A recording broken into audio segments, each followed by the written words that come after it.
Hey guys, it's Ted Bogert. We're back with the Ted Show. We have musical guests. You know I love musical guests. I absolutely love to showcase anybody who's got a talent, and apparently our gentleman right here, I know for a fact, has a talent. Nick Granville is on the show with us.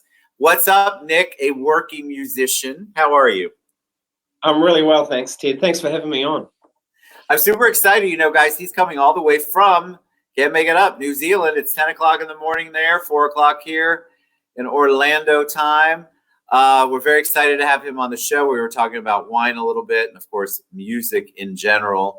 The audience loves an origin story, Nick. They want to know about you. And I posted your bio as you sent it to me.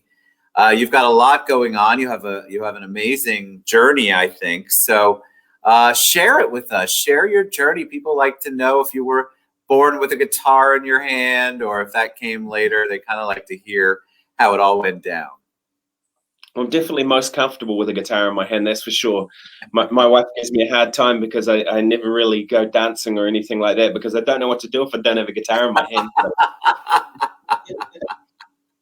No, I mean, I was born and raised here in Wellington, New Zealand, so I've lived here my whole life on and off, done quite a bit of traveling around the world and stuff, but my stepfather was a guitarist and singer. He was Irish, half Scottish, so you can imagine what that was like. Yeah, my mother didn't even own a stereo when we were. My mother raised us till we were about 10 on her own, and then my stepfather moved in when I was about 10 years old, maybe 9. Before that, I played piano a little bit, but stepfather played guitar, and I just loved guitar. I loved the sound of it. I loved the music that it was related to, and all of that. So I started learning guitar, and it's kind of all I've ever done. I don't know how to do much else. So it's if you have the gift of it, so you took to it immediately. You knew that was the instrument that you would be most comfortable with. That was your creative outlet. Yeah, well, piano for me, when I played piano, it felt like I had to work really hard. Whereas as soon as I played guitar, just something about it felt natural to me. So, and I loved it, and I loved the music. I grew up playing blues and rock and a lot of that stuff, and my stepfather was really into the Beatles and Pink Floyd and those sort of bands, and he liked some jazz stuff as well, which kind of got me started on the jazz path, I guess you will. But it was more quite accessible jazz. It wasn't very extreme kind of stuff. And then I did a music degree. Was a degree, just become a degree at the time. You got a music degree. That's big. In those days, yeah, it was the most that was offered. You couldn't do any further than that in those days. So, but I really learned from the School of Hard Knocks. I got out and played every weekend since I was 15 years old. I was playing in pubs and bars and all that sort of stuff before I was even old enough to get in.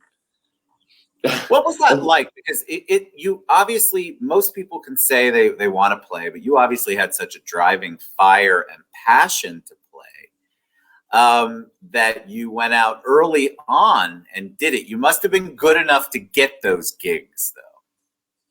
Yeah, well, I think in a lot of ways it kind of found me more than I found it, if you know what I mean. It's sort of, so I guess for me, I guess I played a bit and maybe the right people heard me and sort of opened some doors, and from that led to the next thing. And then if you do a good job of that leads to the next thing. And I always had a longer term view with it, that playing in bars and all this stuff was never really the long term goal, but it was merely a stepping stone to get me on to doing the next thing, which I really wanted to do session work and studio work and that kind of stuff. And maybe I was about 18 or 19 when I got my first kind of serious session work, a lot of TV stuff and jingles and movies and that kind of stuff. And that kept me pretty busy. What was that like as an 18-year-old?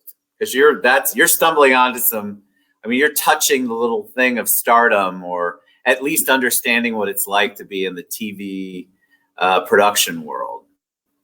It was really intimidating, to be honest, because the playing wise wasn't really that difficult, but it was more that, you know, here we were in the studio, there was serious money dropping every hour. There might be, you know, could be an orchestra there. So you imagine if you're paying everybody an hourly rate and there's 90 of them there and you're in the guitar one who's screwing up.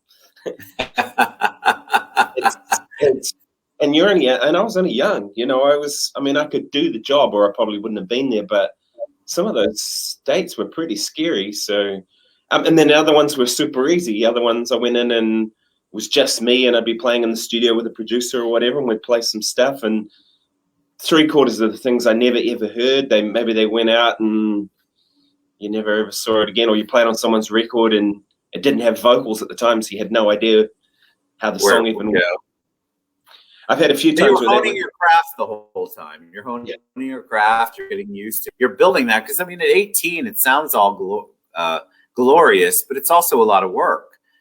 So you're working through it. Did you figure out your path? Did you figure out the things that you wanted to do and the things you didn't want to do as far as your art was concerned? I've always been someone who sets goals and tries to achieve them. So my first goal was to start doing pub gigs. Then my second goal was to start doing session work. Then my next goal was to release albums of my own. So I've done about 5 or 6 albums of my own. And then my next goal was to start working with orchestras and doing more of that kind of stuff, and arranging for bands and writing for bands. And so I've always set goals and then tried to chip away at them and reach the next level with one. Then I wanted to tour internationally and do a lot more gigs and that kind of stuff. So that sort of happened. And yeah. How did the album part go? Because that could be intimidating, that process. That's a big deal. People are depending on you. There's money invested. There's time. What was the first album like? Was it the experience you thought? Did the product end up being what you love? How did that work out? Yeah, well, the first album I ever did was I took a band to a jazz festival, and we had five nights in a row. Every night we had concerts, and we had the day free. So I thought, well, I'm gonna write some music for these great musicians, And I remember the very first tune I wrote for that band, we played the concert that night, which was the first gig. We played the melody part of the song. We hadn't even finished, and the audience just started clapping, and I was like, wow, okay, maybe there's something in this. And so by the end of the week, I had a bunch of material together, and I had a band that could play it. So we recorded the last gig live, and then we came back to a studio in Wellington and planned to record it in the studio. But some of those tracks, we couldn't really get the same kind of energy or vibe. Well, it wasn't the best recording. It was the music was right. So we did some new ones. We did some stuff with that, and that kind of came together. And there was a guy here, Rodger Fox, who had a record label, who was very supportive, and he distributed the album. My music was less about kind of labels and more about me doing it and then having distribution on the end of it. So I was kind of the later part of that. Or the labels was kind of slightly before my time. That was back when I was doing session work. A lot of that was for labels and for people rather than for me. When I released my own music, it was more a self-driven thing by that point. So. And how was the pandemic to you? What did you do? We get asked this question every time I have a musician on or an artist. How did you pivot? What did you do in 2020 to continue to be creative? And then tell us about what 2021 holds. Yeah, well, New Zealand is in a very unique position, as I'm sure you're probably aware, because the media likes to pick up on our success with it. And it might seem like we're bragging, but we don't have the pandemic here at all. And I know the rest of the world, I feel so sorry for my friends overseas and stuff, my musician friends who are just, they're doing it rough. And so for us, what happened was our government decided that as soon as it got here, we had about 1,000 cases in the country, and it was spreading. It was spreading crazy quick. They just shut the whole country down, and they said, we're going to have a complete lockdown. Everything's closing except for absolute essentials, which is basically just supermarkets, so you could get food. Right. That for about 6 weeks, and the government actually paid everybody to stay home. You could access a subsidy to keep you going through that period, which worked out all right. I mean, it wasn't kind of what I was earning anyway, but it was enough to not die. Correct. Which is important. And so we did it tough. Like, it was a tough restriction. You were allowed to go outside to go for a walk, but you weren't allowed near people. You weren't allowed at the beach. You weren't allowed at nowhere. Swimming pools, everything was closed. So it stopped it. And we stopped it, and it actually worked. Like, we got to the point where there was now no cases in the country. None in the community, nothing at the border, because the border was closed. And then they opened the border again, but only to New Zealanders coming home. And they keep catching it at the border. And we've had a couple of times where that's sort of sneaked its way in, and there's been 1 or 2 cases, but they've managed to isolate that. And our biggest city, Auckland, they actually had another lockdown, a second one, because it got into the community and it was starting to spread. And then they went, right, we're just going to shut this down again real quick. Yep. And of course, there have been those who have tried to push it. You've had people who have tried to do it. So for that period of 6 to 8 weeks, I had all my gigs just overnight disappeared. I went from the diary being full to being absolutely empty. And then when that finished, after that, maybe for about the next 2 or 3 months, it was still super quiet. Like, nobody wanted to risk it. If it happened again, all of a sudden they have to cancel a festival or whatever it is. Nobody wanted to risk it. And then the end of the year, when things started moving again and people felt like, okay, maybe we're on a good side of this, it just went berserk, and I was ridiculously busy, probably the busiest I've ever been. Isn't that great? I love it. 7 gigs a week. Wow. So right through November and December, and then in December I had 9 gigs a week for the last 2 weeks of Christmas. I basically just was doing 2 or 3 gigs a day every day, and it was. Do you have to slow down, really? Not really. I mean, for a period of time it did, and then it was all back on again. I'm happy to hear that, because you're right. A lot of, I have artists on all the time. It was definitely a struggle, mainly to pivot, to try to figure out how you're going to stay alive and stay relevant and stay creative, because if you're shut down and you have no people contact, you can't perform for anybody, you can't really get together with anybody and songwrite, or at least in the old-fashioned way. And so people had to kind of pivot, figure out how to use Zoom, how to figure out how to use all that good stuff to continue the creative process. I'm very happy to hear that you were thankfully only impacted shorter term than. It's definitely moving back to the States. I'm in Florida. There's definitely live music back again. We are seeing artists being able to do things just incredibly socially distanced, as it probably should be for us. All right, so tell us about your musical style before we dive into a song. How would you describe your genre, or are you all over the place?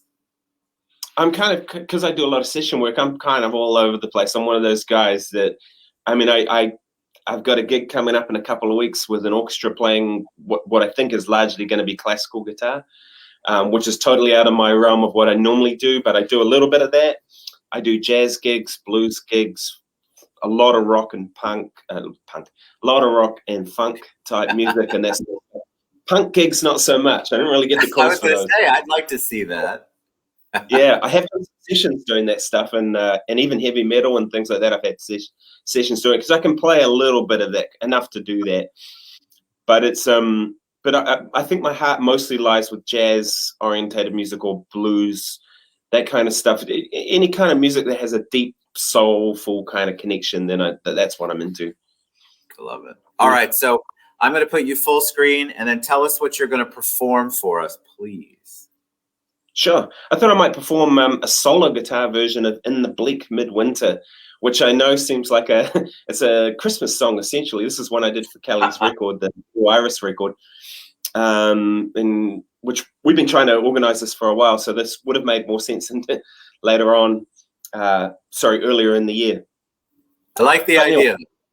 Yeah, so In the Bleak Midwinter, this is an arrangement I did for their album, but I'm going to play a solo guitar version of it, so it'll be a little different.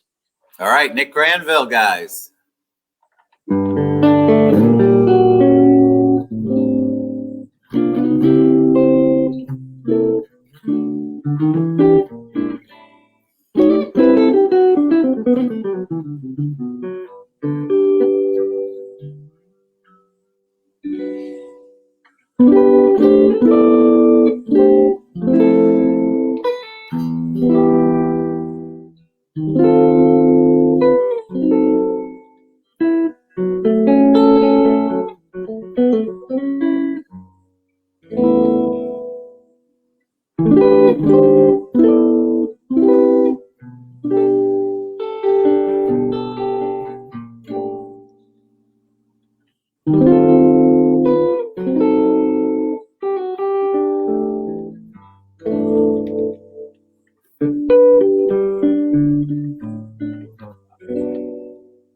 So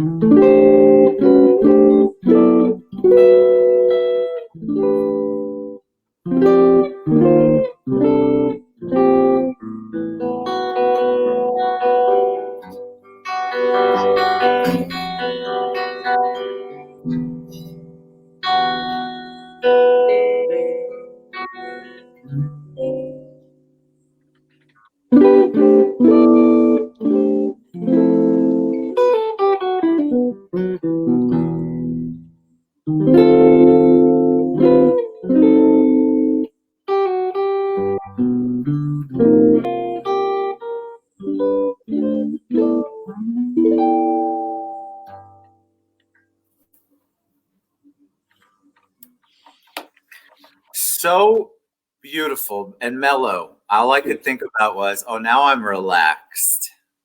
Oh, thank you. In a good way, like mellow, relaxed, happy. I loved it. Absolutely loved it. Tell us again what the name of it. It was called In the Bleak Midwinter. So it's an old tune, and I just did a different arrangement, some new chords and things. So I recorded it for Kelly's album, but there was more like a sort of a rock guitar thing. Whereas that doesn't work to play solo, so that's why I thought I'd play more like a solo guitar arrangement. So, Do you like doing different arrangements? It's probably pretty cool creatively, where you can pick up a piece and then kind of put your own spin on it. Yeah, definitely. For me, that feels more like playing original music. It's not original music, but you can put your own stamp on it. And it's funny enough, doing session work, people think that doing session work is just about turning up and reading a piece of paper down and then going home and putting no personality in it. And actually the opposite is true. Like most of the time I'm asked to come up with guitar parts. I turn up and someone has a rough idea of what they want, and it's quite creative. I have to be able to create something. I have to be able to do it quick. And often they tell you the very wrong thing. They say, we want some blues rock when really they want jazz, or they say, we want some sort of Bon Jovi type guitar part, or we're thinking heavy metal, and they're not thinking heavy metal at all. They just don't have the words to describe what they want. So I'll play stuff, and then I'll take another direction. Eventually I'll play something and they go, oh, yeah, that's what I wanted. And you're like, okay. I love it. Is there any artist that's your guilty pleasure? Yeah, at the moment, I like lots of different music, as I mentioned earlier, and my daughter's really into this English singer, Dua Lipa, and she's pretty good. It's great. I mean, it's funky groove. It's pop, very pop, but it's kind of a throwback kind of music. Yeah, and I think her sound overall, it's pretty funky and groove orientated, and yet it's accessible. So I think she's great. She's awesome. All right, Nick, how do people find you? How can we get your music? How can they find out more about you? I think when they do, they're going to go, wow, he's amazing, because that was beautiful. What's the best way? Well, that song I played is actually on Kelly's album. It's the Blue Iris album called Joy. There's some stuff on YouTube of that album. I actually played guitar on that whole album, even though there was one feature song, but that's on the Blue Iris album. So if you see that on YouTube, my own original stuff is on Bandcamp. I tend to prefer Bandcamp over almost all the others. My last 2 records, which I put out, are only on Bandcamp. You can't get them anywhere else. No streaming, no, just Bandcamp. And I really like the Bandcamp model because it's high quality. You choose what you want to pay for it. They're free if you want.